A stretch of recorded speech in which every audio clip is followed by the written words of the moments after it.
ये है east central railway का आउटरीच कैंप। ये कैंप समस्तीपुर में लगाया गया है। इसी तरीके के कैंप बिहार के अलग अलग इलाकों में लगाए जा रहे हैं, जिसमें प्रतियोगी छात्रों से सीधा सीधा बात की जा रही है। उनसे उनकी समस्याएं पूछी जा रही हैं और उनके डाउट को क्लियर किया जा रहा है। यहाँ पर जो कैंप आप देख रहे हैं समस्तीपुर का है। यहाँ पर जो सामने लोग बैठे हुए हैं वो प्रतियोगी छात्र हैं।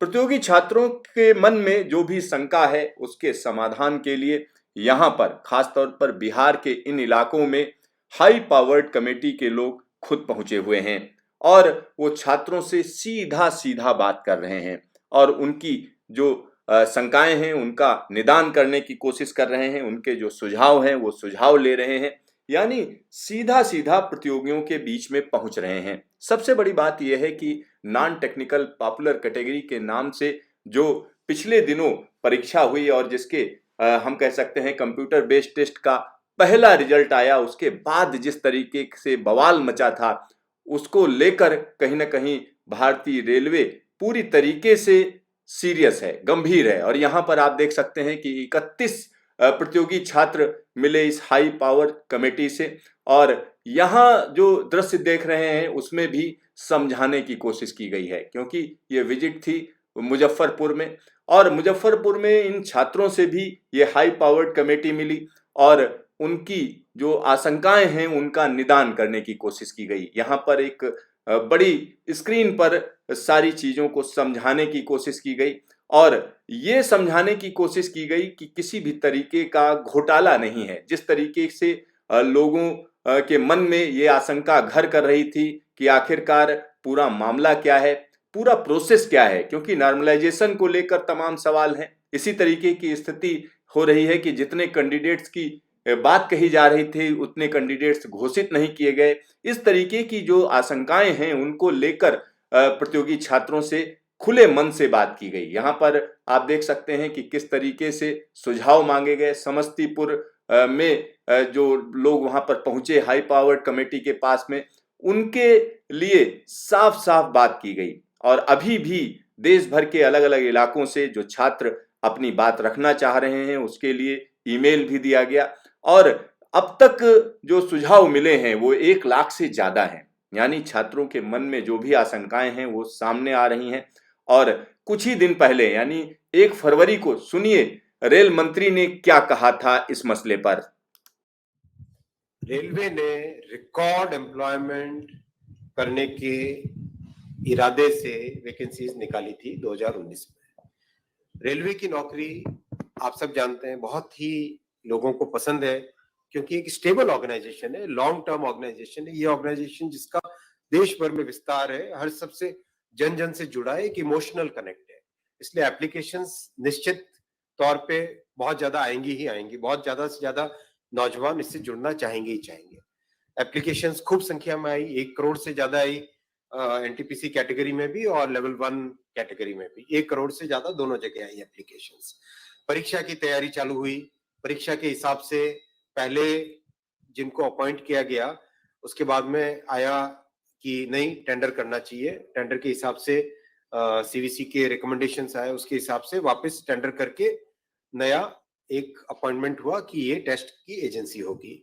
टीसीएस को सेलेक्ट किया गया एनटीपीसी के लिए और मेरे ख्याल से एनएससी है ना, एनएससी को सेलेक्ट किया गया लेवल 1 के लिए, राइट। मैं पूरी बात बता देता हूँ जिससे किसी के मन में कोई संदेह न रहे। एग्जाम डिस्पाइट कोरोना का जो ऐसा कालखंड था जो आप सब जानते हैं, हम सब ने झेला है उस कालखंड को। उस कालखंड के दौरान भी एकदम ट्रांसपेरेंट वे से टेस्ट किया गया। उस टेस्ट में आप सब जानते हैं कि कहीं से कोई किसी तरह की पेपर लीक की बात नहीं है, कहीं पे कोई मैनिपुलेशन की बात नहीं है, बहुत अच्छे तरीके से टेस्ट हुआ। रही बात शॉर्ट लिस्टिंग की, जहां पे छात्रों के मन में एक उद्वेग आया और एक मैं कहता हूं हम लोग संवेदनशील सरकार है। हमारे मन में ये भावना है कि हम सेवा करें, हमारे मन में ये भावना नहीं कि हम राज करें। ये भावना के साथ जब काम करते हैं, अंत्योदय की भावना से गरीब की सोच की भावना से, तो उस भावना से जब काम करते हैं तो अगर छात्रों को परेशानी हुई तो उसको सॉल्व करना हमारी ड्यूटी है, हमारा कर्तव्य है, उसके लिए हम तैयार हैं, उसमें हमारा कोई ईगो नहीं है। हमारी जिम्मेदारी है कि जो रेलवे से जुड़ रहे हैं उनके मन में अगर कोई प्रॉब्लम है, कोई संशय है, कोई पॉइंट पे डाउट है, किसी कारण से उद्वेग है, तो हम उसको समाधान करना हमारा ड्यूटी है। तो इसीलिए जैसे ये पॉइंट आया, तुरंत एक कमेटी बनाई जो कि सीनियर ऑफिसर्स हैं, जिनको एक्सपीरियंस है कई वर्षों का रिक्रूटमेंट का। Already more than 1 lakh representations आ चुके हैं कमेटी के पास में, और कमेटी, आपने नोटिफिकेशन देखा होगा, उसमें टारगेट दिया हुआ है विद इन 3 वीक्स आपको ये प्रोसेस कंप्लीट करना है। तो जैसे जैसे रिप्रेजेंटेशन आ रहे हैं उसका तुरंत उसका एग्जामिनेशन भी कंप्लीट कर रहे हैं, जिससे कि एक फेयर वे में इस प्रॉब्लम का समाधान किया जा सके। 3 प्रॉब्लम्स हैं। पहला, एनटीपीसी में शॉर्ट लिस्टिंग में कितने होने चाहिए यूनिक कैंडिडेट्स। दूसरा, ग्रुप डी यानी लेवल 1 का एग्जाम सिंगल स्टेज होना चाहिए या डबल स्टेज होना चाहिए, राइट। तो ये 2 बड़े इश्यूज हैं। तीसरा मुद्दा है कि भाई टेस्ट का लेवल कैसा हो, हाई है, बहुत ग्रेजुएट ज्यादा आ जाएंगे 10+2 कैटेगरी में, संवैधानिक व्यवस्था है, उसी फ्रेमवर्क में हम सब काम करेंगे।